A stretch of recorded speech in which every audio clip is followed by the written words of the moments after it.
नमस्कार दोस्तों, आपका मैथ का साथी फिर से वापस आ गया है जो मैथ को सरल और मज़ेदार बनाता है। दोस्तों, जैसा कि आप सभी को पता है, जो हमारा एनसीईआरटी का सीरीज चल रहा है मैथमेटिक्स का, जिसमें 6वीं क्लास से लेके जहां तक हो सके वहां तक आप लोग को कवर करके दिया जाएगा। फिलहाल अभी जो है 6वीं क्लास का दो जो है क्लास खत्म हो चुका है, यानी पहला चैप्टर और दूसरा चैप्टर, ये दोनों को जो है हम लोग एक ही वीडियो में पूरा मतलब खत्म कर दिया। एक ही वीडियो कहने का मतलब ये हुआ, जो पहला चैप्टर का सिंगल वीडियो, उसके बाद सेकंड चैप्टर का फिर सिंगल वीडियो, यानी 2 वीडियो में 2 चैप्टर खत्म। और आज जो है हमारा 6वीं क्लास के एनसीईआरटी मैथ का तीसरा चैप्टर का नाम क्या है? संख्याओं के साथ खेलना, अर्थात प्ले विद नंबर्स। ये चीज जो है हम लोग आज स्टार्ट करने वाले हैं। और यकीन मानिए, आज की ये क्लास अगर आप लोग देख लिए तो सचमुच आप संख्याओं के साथ खेलना शुरू कर दीजिएगा। और आज का ये जो क्लास होगी, ये क्लास सिर्फ आपको 6ठी क्लास की चीज़ों के सीखने के लिए या उसके बोर्ड एग्जाम के लिए नहीं है, बल्कि आज जो आप सीखने जा रहे हैं, जो कुछ भी आप आज सीखिएगा, वो आपको जहां तक आप पढ़ते हो हर जगह वो काम आने वाला है। अर्थात हम कहें तो बिना इस चीज को जाने हुए आप मैथमेटिक्स में आगे नहीं बढ़ सकते हो, यानी गणित का सवाल आपसे नहीं बन सकता है। यकीन मानिए दोस्तों, आज का जो ये क्लास है, इसमें भी मतलब पूरा ये जो भी चैप्टर है, पूरा चैप्टर को खत्म करेंगे। भले चाहे जितना बड़ा वीडियो हो जाए, उससे मतलब नहीं है, लेकिन जब ये क्लास खत्म हो जाएगी, खत्म होने के बाद आप अपने आप को आंकिएगा, जो आप बहुत ऐसे चीजों के बारे में जान चुके होंगे जो अभी तक आप नहीं जान रहे होंगे।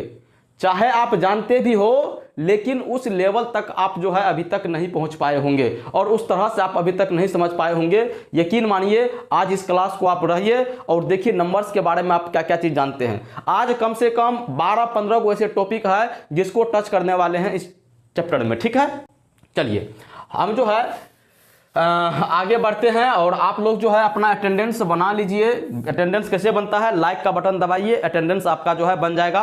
और आपका जो नाम हो, आप अपना नाम जो है कमेंट बॉक्स में जरूर टाइप कीजिए, ताकि अगर आपका नाम मैं पढ़ूं तो मुझे भी पता चले जो मुझसे जो है कौन कौन से ऐसे स्टूडेंट हैं जो पढ़ा करते हैं, और क्लास के बीच बीच में आपका नाम मैं ले लिया करूँगा, ठीक है। चलिए अब जो है दोस्तों, यहाँ से हम लोग क्लास को शुरू करते हैं। क्लास को शुरू करने से पहले एक जानकारी मैं आपको बताऊं, अगर 6वीं क्लास का आप स्टूडेंट हो, या आप जो है मैथमेटिक्स को स्ट्रॉन्ग बनाना चाहते हो, उसके पीछे का कंसेप्ट को आप जानना चाहते हो, तो जितना भी सीरीज में क्लास चल रही है उस सभी क्लास को आपको देखना मस्ट है। तो हमारे साथ बने रहे और देखिए जो मैथमेटिक्स को कैसे सरल और मज़ेदार बनाया जाता है। तो चलिए आज का जो है ये सफ़र शुरू करते हैं, और दिल थाम के आप बैठिए, और अटेंडेंस जो है आप अपना लाइक करके बना लीजिए, और कमेंट बॉक्स में जो है अपना नाम और आप अपने शहर का नाम, शहर मतलब जो आप किस स्टेट से बिलोंग करते हो, ये हमें कमेंट करके जरूर बताएं, ताकि आपके स्टेट का जो बोर्ड का एग्जाम होता है उसका भी मैं आपको तैयारी करवा सकूं, ठीक है। चलिए शुरू करते हैं। देखिए आज का जो पहला टॉपिक है आपका, वो है गुणनखंड। क्या चीज है बाबू? गुणनखंड एवं गुणज। ये दोनों चीज को आज जो है अभी इस टॉपिक में पढ़ेंगे। उसके बाद आगे बहुत सारा टॉपिक है, आप टेंशन मत लीजिए। अगर इसको इंग्लिश में अगर बात करें तो गुणनखंड का फैक्टर होता है फैक्टर, और गुणज का होता है मल्टीपल। चलिए एक एक करके समझना हम लोग जो है शुरू करते हैं। गुणनखंड को सबसे पहले हम लोग समझेंगे। गुणनखंड को देखिए, अगर 6 है बाबू, 6, तो 6 को हम 2 गुना 3 के रूप में लिख सकते हैं या नहीं लिख सकते हैं? आप बोलिएगा सर जी, आराम से हम जो है 6 को 2 गुना 3 के रूप में लिख सकते हैं। यही 6 को हम 1 गुना 6 के रूप में भी लिख सकते हैं। आप बोलिएगा हाँ लिख सकते हैं। चलिए अब जो है 4 लेके एक बार देखते हैं। क्या ये 4 को 1 गुना 4 लिख सकते हैं? आप बोलिएगा लिख सकते हैं। यही 4 को हम 2 गुना 2 लिख सकते हैं? आप बोलिएगा हाँ लिख सकते हैं। तो अभी जो इस साइड में आपको जितना भी आ रहा है, जैसे 6 का 2 गुना 3, 6 का 1 गुना 6, 4 का 1 गुना 4, या 4 का 2 गुना 2, ये इसका क्या मतलब हुआ? आप जो है ये 2 से अगर 6 में भागा लगाइएगा तो क्या ये पूरा पूरा उसको विभाजित नहीं करेगा? तो आप बोलिएगा सर जी दो से अगर 6 में भागा लगाएंगे तो वो पूरा पूरा तो काट ही देगा। अगर हम बोलेंगे 3 से अगर 6 में भागा लगाइएगा तो ये क्या कट जाएगा? आप बोलिएगा सर जी जरूर कटेगा, ये 3 से भी 6 कट जाएगा। हम बोलेंगे फिर यहाँ पे आइए, हम बोलेंगे फिर से क्या ये 1 से 6 में भागा लग जाएगा? आप फिर से बोलिएगा कट जाएगा, ये भागा लग जाएगा। और ये 6 से 6 में भागा लग जाएगा, आप बोलिएगा ये भी लग जाएगा।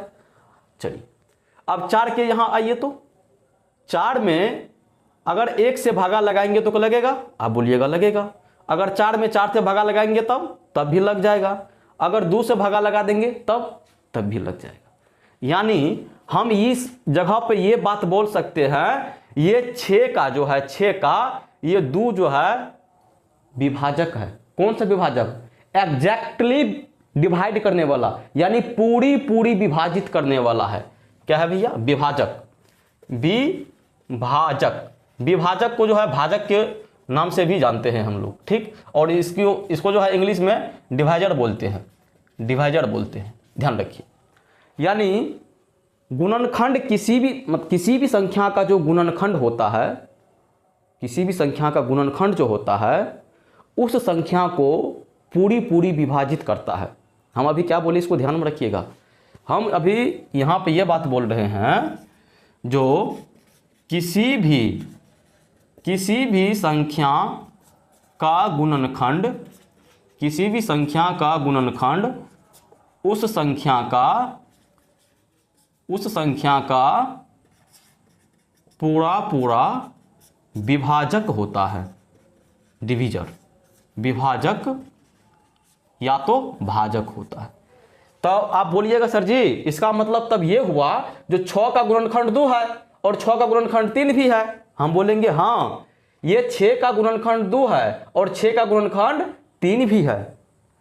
अब यहाँ पे ये बात 4 के पास आइए। आप बोलिएगा सर जी का 4 का गुणनखंड 1 है, तो हम बोलेंगे हाँ 4 का गुणनखंड 1 है। आप बोलिएगा 1 क्यों है?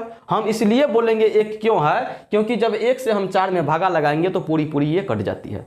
आप दिमाग में इस बात को गांठ बांध के रख लीजिए, अगर किसी भी संख्या से कोई संख्या कट रहा हो पूरा तो वो संख्या जो है जिसको काट रहा है उस संख्या का गुणनखंड होगा, ठीक है। हम यही बात को यहाँ पर लिखे हैं, जो किसी भी संख्या का गुणनखंड उस संख्या का पूरा विभाजक होता है। यहाँ जो है आप गुणनखंड को सीख गए। अब गुणनखंड निकालते हैं कैसे?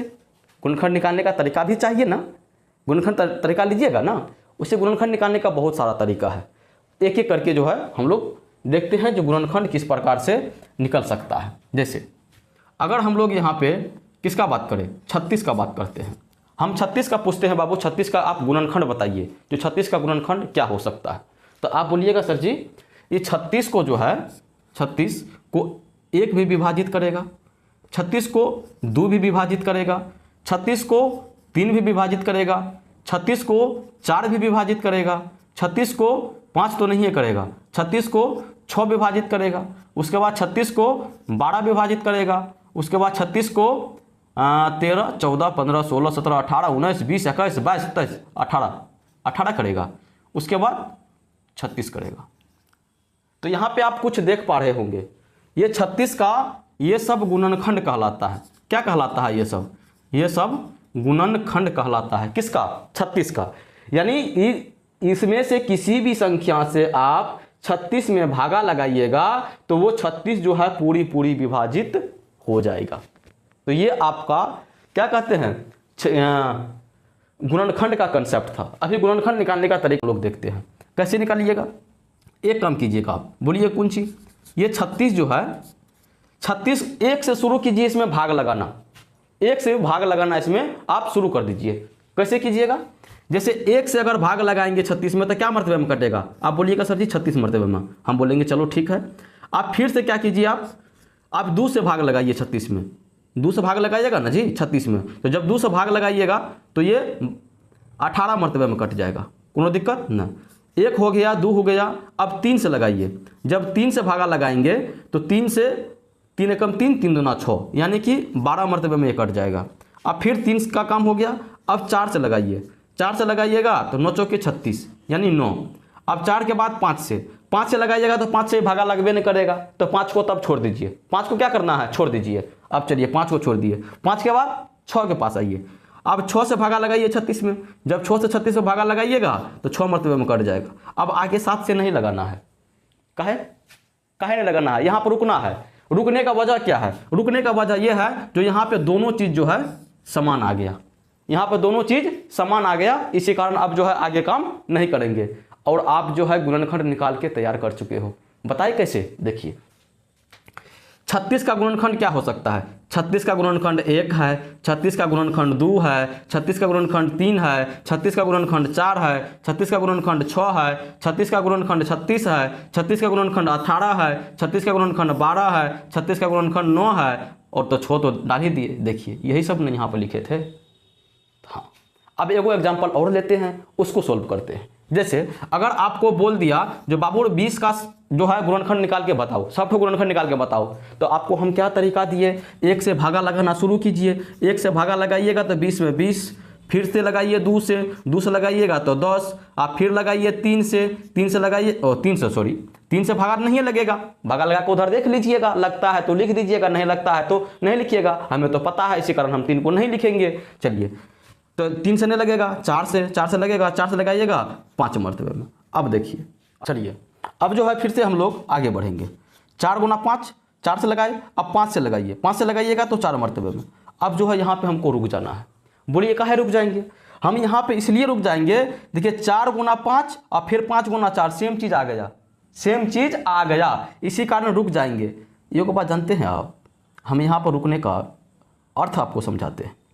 अभी जो हम लिख रहे हैं, जैसे यहाँ पे मान के चलिए 20 बराबर 4 गुना 5, 4 गुना 5 का क्या मतलब हुआ, इसका मतलब यहाँ पे ये हुआ, ये 20 का जो है 4 और 5 दोनों गुणनखंड है। 20 का 4 और 5 जो है ये दोनों कौन सी है, गुणनखंड है। इसी कारण जो है यहाँ पे जब ये दोनों गुणनखंड है तो फिर से ये शुरू हो गया वो चीज़, जो चीज़ पहले गुणनखंड आ चुका है वही गुणनखंड फिर से शुरू हो गया, इसीलिए जो है यहाँ पे हम रुक जाएंगे। और रुकने के बाद अब जो है 20 का सब गुणनखंड को आराम से हम लिख सकते हैं। कैसे, देखिए 20 का गुणनखंड क्या है, 1 है, 20 का गुणनखंड 2 है, 20 का गुणनखंड 4 है, डाल दिए। उसके बाद 20 का गुणनखंड 5 है, उसके बाद 20 का गुणनखंड 20 है, उसके बाद 20 का गुणनखंड 10 है, उसके बाद 20 का गुणनखंड 5 तो लिख ही दिए हैं, 5 को लिख दिए हैं। चलिए ये सब जो है 20 का गुणनखंड, और गुणनखंड जो है जितना भी ये गुणनखंड है ये सब जो है इस संख्या को पूरी विभाजित करेगा। ठीक है, अब चलिए गुणनखंड निकालने के लिए आपको एक तरीका और देता हूं। अगर इस प्रकार से आप नहीं समझे तो ये तरीका आप जरूर समझ लीजिएगा। कैसे, ऐसे कीजिए, जैसे 20 का हमको निकालना है, 20 का, चलिए 68 निकालते हैं, 68 का निकाल के देखते हैं। ठीक, इसमें वही चीज़ है जो चीज़ आपको हम बताए हैं अभी, इसी को इस प्रकार से रिप्रेजेंट करेंगे। क्या, 1 से तो भागा लगाएंगे नहीं, का जरूरी है 1 से भागा लगा के, बाद में 1 से भागा लगा लेंगे, तो 2 से स्टार्ट कीजिए।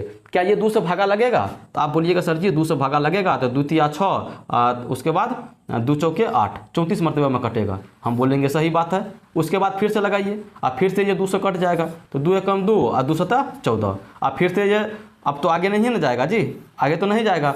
आप किससे लगाइएगा, 17 से लगा लीजिए 1 मरतबे में, यानी 68 का गुणनखंड आपके सामने ये 2 आया, 2 आया, एक गुण 2 लेंगे, उसके बाद 17 आया, उसके बाद 68 आया। यहाँ जो काते कात है उसको लेंगे, देखिए यहाँ पे काते कात जो है उसको लेंगे, 2 ले लिए थे, इसी कारण 2 नहीं, एक को 2 लिए और ये वाला 2 नहीं लिए। उसके बाद क्या है 17, उसके बाद क्या है ये 68, और ये बीच वाला जितना है ना ये भी इसका गुणनखंडे है, ये 34 इसका गुणनखंड है, 17 तो ले ही चुके हैं। अब यहाँ पे थोड़ा सा ट्विस्ट और आता है, यहाँ पे थोड़ा सा आपको क्या कहते हैं, सतर्क रहना पड़ेगा। बोलिए क्या सतर्क रहना पड़ेगा। अब यहाँ पर जो है इसके काते कात, ये देखिए काते कात जितना पॉसिबल हो सके गुना करके आपको लिखना है, अलग अलग चीज़, सेम चीज़ नहीं आना चाहिए। कैसे वो चीज़ समझिए, जैसे 2 गुना 2 4 होता है ना जी, 2 गुना 2 करेंगे तो 4, क्या 4 इसमें है, आप बोलिएगा सर जी 4 इसमें नहीं है, तो 4 लिख दीजिए। अगर यहाँ पे 2 को 17 से गुना करें तो 17 दूना 34, क्या कहते हैं 17 दूना 34, 34 है इसमें, 34 यहाँ पे हम डाल चुके हैं, तो 34 यहाँ पर अब नहीं लेंगे। अब क्या हो सकता है सोचिए, 2 गुना 2 4 और 17 चौके 68, 68 तो यहाँ पे डाल दिए हैं, यानी अब जो है कोई भी संख्या यहाँ से जाने वाला नहीं है, इसीलिए 68 का गुणनखंड ये सब। अब 68 का गुणनखंड को इस तरीका से चलिए बना के देखते हैं कैसे। अब 68 को हम 1 गुना 68 लिख सकते हैं। अब यही 68 को 1 से लगाए तो 2 से लगाइए, 2 से लगाइएगा तो 34। उसके बाद यही 68 को आप 3 से लगाइए, 3 से तो नहीं लगेगा, इसमें लगेगा जी, 3 से नहीं लगेगा। अब 4 से लगाइए, तो 4 से लगाइएगा तो 17 चौके 68, 17 चौके 68। आप फिर क्या कीजिएगा, फिर 68 को लगाइएगा, और फिर 17 गुना 4 होगा, ये आगे आप किसी से ये कटवे नहीं करेगा। आगे जब आप काटिएगा ये किसी से नहीं कटेगा, डायरेक्ट किससे कटेगा, 17 से। और यहाँ आके हम क्या करते हैं, यहाँ आके रुक जाते हैं, इसको थोड़ी भी ना काउंट करेंगे, कहा है कि 4 गुना 17 तो लिख ही चुके हैं, 17 गुना 4 से क्या मतलब हुआ ये। अरे भैया हम आपको अभी तुरंत बताए हैं, ये 4 और 17 जो है, ये जो 68 बराबर 4 गुना 17 लिखा हुआ है, इसका मतलब यही ना हुआ, ये 4 और 17 जो है ये 68 का गुणनखंड है। जब 4 और 17 68 का गुणनखंड पहले हो चुका है, तो आप काहे जबरदस्ती इसको दिलवाइएगा, इसी कारण ये जो है काउंट इसमें नहीं करेंगे। तब यहाँ से 68 का क्या सब आया, देखिए तो 68 का गुणनखंड क्या सब आया, 1 आया, 2 आया, 4 आया, उसके बाद यहाँ से 68 आया, फिर 34 आया, और फिर 17 आया। देखिए तो यही सब चीज़ था उसमें, 1 2 3 4 5, 1 2 3 4 5 6। अरे इसमें 6 को आ गया, क्या चीज़ बढ़ गया, अच्छा 2 बार छोड़ हैं, 2 तो डाले हैं, ओहो हो। देखिए यहाँ पर 17 से भागा लगाए थे तो 1, यहाँ पर 1 आप डाल दीजिए, ठीक है ना। चलिए अब दोनों में देखिए सब कुछ सेम आ गया। अब यहाँ पे एक चीज़ आप ध्यान दीजिए, अभी तक हम इसको किस लिए नहीं मिटाए हैं, इसमें कुछ बातें हैं जो आपसे कोई मौखिक भी पूछ सकता है, या उसके कंसेप्ट पे सवाल बनता है, उस चीज़ को समझिए। गुणनखंड को अभी खास करके हम लोग गुणनखंड को समझ रहे हैं। अब देखिए ये 36 का हम लोग गुणनखंड निकाले थे, ये 20 का गुणनखंड निकाले थे, ये 68 का गुणनखंड निकाले हैं, और किसी का निकाले हैं, यहाँ पे 6 का निकाले हैं, और यहाँ पे 4 का है। अब इस गुणनखंड में हमें सीखने के लिए क्या मिलता है उस चीज़ को देखिए। अभी तक मोटा मोटी 36, 20 और 68 ये 3 गो संख्या का जो है हम लोग अभी तक गुणनखंड निकाले हैं। और ये 3 गो संख्या का गुणनखंड निकालने के बाद एक ही चीज़ समझ में आता है, क्या चीज़ आता है, ये एक जो है, एक देखिए यहाँ पर भी 1 है, यहाँ से यहाँ पर भी 1 है, यहाँ पर भी 1 है, और यहाँ पर भी 1 है। यहाँ से ये चीज़ सीखने के लिए मिलता है, हम लिखते चले जाते हैं। एक जो है, एक कोणीय वाला एक प्रत्येक संख्या का एक गुणनखंड होता है, एक गुणनखंड। ये वाला एक दूसरा है और ये वाला एक दूसरा है, एक गुणनखंड होता है, गुणनखंड होता है। यहाँ से क्या सीखे आप, एक जो है, इसको मिटाइए देते हैं 1, एक जो है वो प्रत्येक संख्या का एक गुणनखंड होता है। जैसे देखिए 36 का भी गुणनखंड 1 है, 20 का भी गुणनखंड 1 है, और 68 का भी गुणनखंड 1 है, 4 का भी गुणनखंड 1 है, 6 का भी गुणनखंड 1 है, ठीक। अब देखिए इसमें दूसरा पॉइंट क्या चीज ध्यान में रखना है, प्रत्येक संख्या जो है स्वयं का एक गुणनखंड होता है। जितना भी संख्या है वो अपने आप का एक गुणनखंड होता है। कैसे, देखिए ये 6 है ना, देखिए यहाँ पे 6 लिखे हैं कि नहीं लिखे हैं, और इसका तो मतलब अभी समझे भी किए हैं, इसका मतलब क्या है, तो 6 जो है उसके गुणनखंड में 6 शामिल है ना, ये 4 है, 4 के गुणनखंड में 4 शामिल है ना, है। ये 36 है, 36 के गुणनखंड में 36 शामिल है ना, है। ये 20 है, 20 के गुणनखंड में 20 शामिल है ना, है। ये 68 है, 68 के गुणनखंड में 68 शामिल है ना, हाँ। तो यहाँ से हम क्या सीखे, जो प्रत्येक संख्या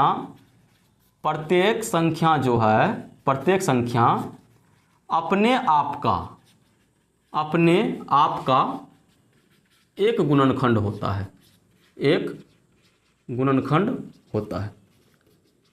ये छोटी सी बात है, गुणनखंड का मतलब वो भाग लगाएगा पूरा, और कोई भी संख्या तो खुद को तो कटाइए देगा ना जी। चलिए यहाँ से 2 को चीज़ जो है आप अभी तक में समझ में आया आपको। अब तीसरा किधर गया, तीसरा संख्या देखिए। अब इसमें एगो चीज़ को बढ़िया से गौर से देखिए, ये 68 जो है, 68 इसका गुणनखंड इतना गो, ठीक। और ये 20 है, 20 का गुणनखंड इतना गो, यहो बात ठीक। ये 36 है, किधर गया 20, 36 का किधर लिखे हैं, इधर लिखे हैं, और 36 का गुणनखंड इतना को। यानी ये हुआ जो प्रत्येक संख्या जो है उसका गुणनखंड फिक्स होता है, यानी संख्या में वो ज़्यादा या कम नहीं हो सकता है। कहने का मतलब यहाँ पे हम क्या लिख सकते हैं, प्रत्येक संख्या का एक निश्चित गुणनखंडों की संख्या होती है, गुणनखंडों की संख्या होती है। यहां तक आप सीखे बात को। यानी प्रत्येक संख्या का जो है गुणनखंड वो फिक्स है, यानी गुणनखंड घट बढ़ नहीं सकता है। अब देखिए, अब आगे क्या देखना है, और एगो चीज तो अभी आपको बतेबे किए, कौन चीज बताए, जो प्रत्येक संख्या के गुणनखंड उसका कहने का मतलब उस संख्या का उसका पूरा विभाजक या तो भाजक होता है। यानी अगर कोई भी संख्या है उसका जो भी गुणनखंड आप निकाले हैं वो सभी गुणनखंड से इसमें भागा लगाइएगा तो वो पूरी कट जाएगा। ठीक, अब एगो बात और देखिए, क्या देखना है, जैसे यहाँ पे 20 का जो गुणनखंड है, 20 का गुणनखंड क्या है, 1 है, 2 है, 4 है, 5 है, 20 है, 10 है। इसमें एगो चीज़ देखिए आप, इसका जो गुणनखंड है अधिकतम गुणनखंड वो संख्या ही है, और जो भी इसका गुणनखंड है उस संख्या से कम है। कहने का मतलब 1 भी 20 से कम में है, ये 2 भी 20 से कम में है, 4 भी 20 से कम में है, 5 भी 20 से कम में है, और 20 के बराबर है, और 10 भी 20 से कम में है। हम तो यही बात अभी बोले, प्रत्येक संख्या का गुणनखंड या तो उस संख्या के बराबर होगा या उस संख्या से कम होगा। तो यहाँ पर हम लिख सकते हैं उस चीज़ को, हम यहाँ पर लिख सकते हैं, क्या लिखेंगे, जो प्रत्येक संख्या का गुणनखंड या तो उस संख्या के बराबर होता है या उस संख्या से कम होता है। ठीक, यहाँ पर जो है आप हमेशा का भी इस्तेमाल कर सकते हैं। प्रत्येक संख्या का गुणनखंड या तो हमेशा उस संख्या के बराबर होता है या उस संख्या से कम होता है। ठीक, 5वां पॉइंट जो है आप अभी देख लिए। अब चलिए इसको यहीं पे ब्रेक मारिए। अब आगे जो है हम लोग ये सब बातें जो था गुणनखंड के लिए था, अब आगे हम लोग गुणज को पढ़ेंगे। किसको, गुणज यानी कि इसको मल्टीपल कब बोलते हैं हम, TIPLE मल्टीपल। गुणज को आप पहले से जानते हो और इसको लिखते हुए भी आते हो। गुणज का अगर सीधा साधा मतलब आपको बताए गुणज क्या है, तो गुणज को पहाड़ा के रूप में आप ध्यान रख सकते हो। जैसे पहाड़ा है ना जी, वो पहाड़ा गुणज ही है। कैसे, अब यहाँ पर देखिए, जैसे 2 का अगर हम गुणज पूछे आपसे कि 2 का गुणज क्या है, तो 2 का गुणज 2 होगा, उसके बाद 4 होगा, 6 होगा, 8 होगा, 10 होगा, 12 होगा, इसी प्रकार से चलते जाएगा आगे। अगर यहाँ पे हम आपसे पूछे 5 का गुणज बताओ, तो 5 का गुणज 5, 10, 15, 20, 25 ऐसे करके ये आगे बढ़ेगा। हम बोलेंगे जो 18 का गुणज बताओ, तो 18, 18 36, 54, 18 चौके 72, 18 पंच 90, इसी प्रकार से ये आगे बढ़ता हुआ चला जाएगा। अब देखिए यहाँ से समझिए, कहाँ से, जैसे अभी यहाँ पे क्या लिए थे, चलिए 36 का ही लेके हम लोग देखते हैं एक बार, 36 का भी लेके देखते हैं। 36 का कोई गुणनखंड को उठाते हैं, 4 और 9 का उठाते हैं, 4 और 9। अब यहाँ पे आपको हम क्या बोले थे, इसका मतलब ये हुआ ये 4 और 6 जो है ये 36 का गुणनखंड है। क्यों, क्योंकि ये 4 से ये पूरी विभाजित है और 9 से भी पूरी विभाजित है, इसीलिए 4 और 9 जो है ये 36 का गुणनखंड है। तो हम यहाँ पे तो ये बात भी बोल सकते हैं ना ये 4 और 9 36 का जब गुणनखंड है तो ये भी तो हो सकता है ये 36 जो है 4 और 9 का मल्टीपल है, यानी कि गुणज है। बात को तो नहीं समझे होंगे। देखिए जैसे यहाँ से उठा के दिखाते हैं आपको, तब समझ में आएगा। किसी को उठाते हैं यहाँ से, चलिए इसी को उठा के देखते हैं यहाँ से। जैसे ये 15 है, हम बोलेंगे 15 का गुणनखंड बताओ क्या होगा, तो आप बोलिएगा सर जी 15 का गुणनखंड 3 और 5 तो हो सकता है। जब 3 और 5 15 का गुणनखंड है तो हम यहाँ पे तो ये भी बात बोल सकते हैं ये 5 का गुणज है 15, ये 15 क्या है 5 का गुणज है। तभी नहीं, जब गुणज होगा तभी नहीं ये विभाजित कर पाएगा। और गुणज के बारे में एगो चीज ध्यान में रखिएगा, जैसे गुणनखंड में उसका गुणनखंड विभाजित करता है, प्रत्येक संख्या का गुणनखंड उस संख्या को पूरी विभाजित करता है। तो गुणज में आप याद रखिएगा जो प्रत्येक गुणज जो है, प्रत्येक संख्या का गुणज, देखिए जैसे 2 है, ये प्रत्येक संख्या का गुणज, प्रत्येक संख्या का जो गुणज है, देखिए ये सब इसका गुणज है, इस सभी गुणज को ये विभाजित करेगा। अब यहाँ पे देखिए क्या लिखना है, यहाँ पे कैसे याद रखना है इसको,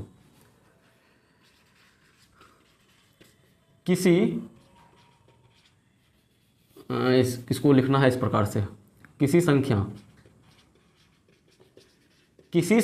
का गुणज उस संख्या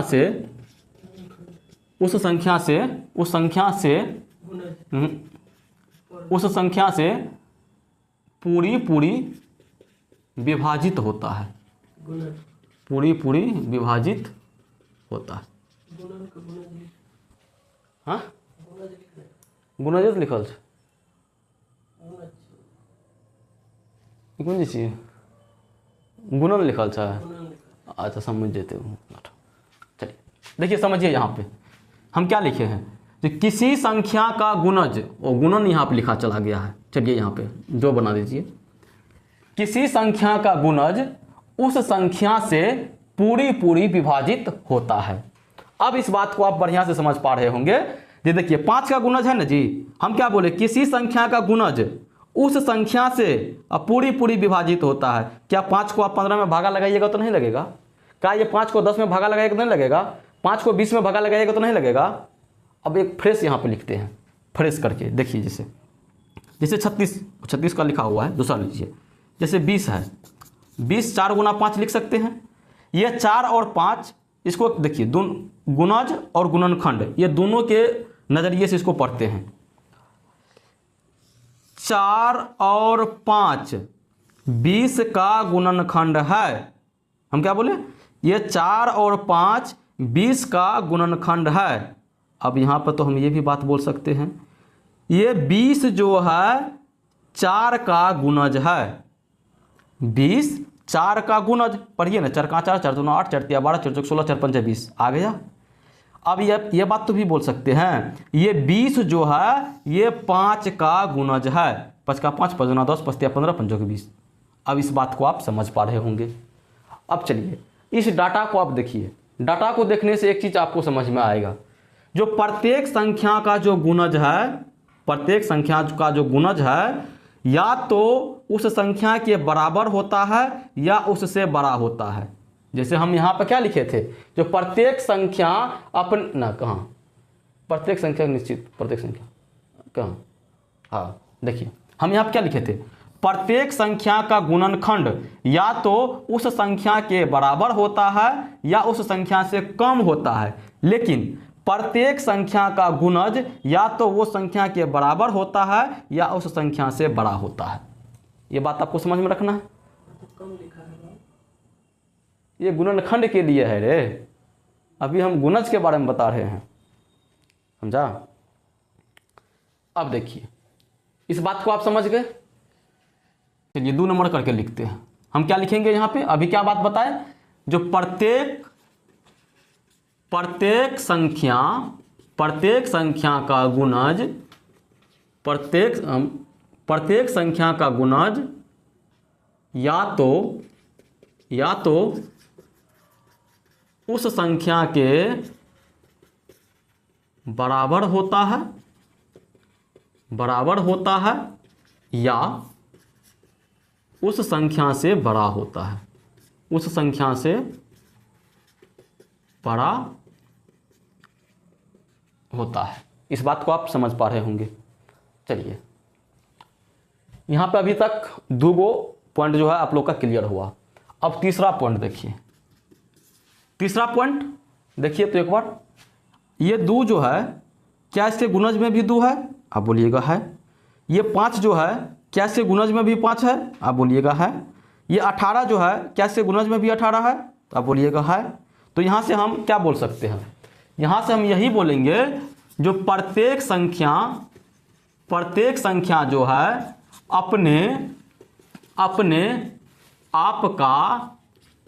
अपने आप का एक सबसे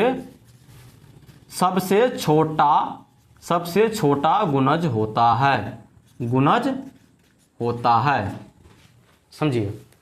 क्या ये 5 से और कोनो संख्या है छोट जो इसका गुणज है 5 का? आप बोलिएगा नहीं सर, ये 5 का सबसे छोटा गुणज 5 है, 18 का सबसे छोटका गुणज 18 है, 2 का सबसे छोटका गुणज 2 है। तो हम वही बात तो वहां पर लिखे हैं, जो प्रत्येक संख्या अपने आप का एक सबसे छोटा गुणज होता है। यही चीज गुणनखंड पर भी लागू होता है। गुणनखंड को किस प्रकार के समझेंगे? गुणनखंड में प्रत्येक संख्या का गुणनखंड, ना ऐसे बोलेंगे, प्रत्येक संख्या जैसे वहां पर लिखे हैं, प्रत्येक संख्या अपने आप का एक गुणनखंड होता है। और कौन सा गुणनखंड? सबसे बड़ा।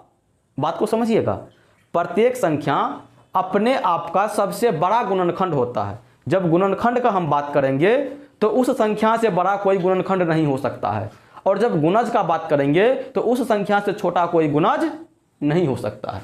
यही आपको जो है गुणज और गुणनखंड में मोटा मोटी सीखना था। अब चलिए यहाँ पे 3 पॉइंट अभी तक देखे, और चौथा पॉइंट इसका देखिए। चौथा पॉइंट इससे मिलान कीजिए, कहाँ पे है? हाँ, हम यहाँ पे गुणनखंड में क्या लिखे थे? प्रत्येक संख्या का एक निश्चित गुणनखंडों की संख्या होती है। यानी गुणनखंड घट बढ़ नहीं सकता है। अगर 5 गो है तो 5 को होगा, 5 से वो 6 गो नहीं हो सकता है, कभी 7 गो नहीं हो सकता है।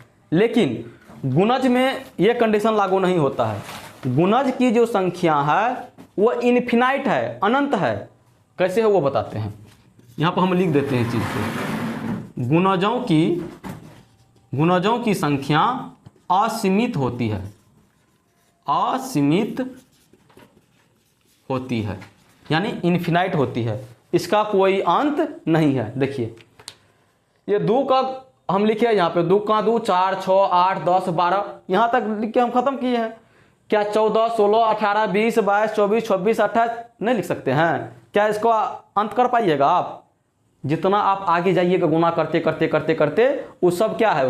उसका गुणज ही है। तो गुणज की संख्या सीमित नहीं है। गुणज की संख्या कितनों हो सकता है, लेकिन गुणनखंड की संख्या जो है ये सीमित है। ठीक है, ये था आपका गुणज और गुणनखंड के बीच का कंसेप्ट। अब जो है आगे जो है हम लोग बढ़ेंगे और आगे का कंसेप्ट को देखेंगे। ठीक है, इसको थोड़ा सा हम रफ कर लेते हैं और तब जो है आगे हम लोग जाएंगे। अब जो है हम लोग प्रश्नावली को शुरू करेंगे। कहा है कि इस प्रश्नावली के पीछे जितना भी कंसेप्ट था वो सभी जो है हम लोग ख़त्म कर चुके हैं।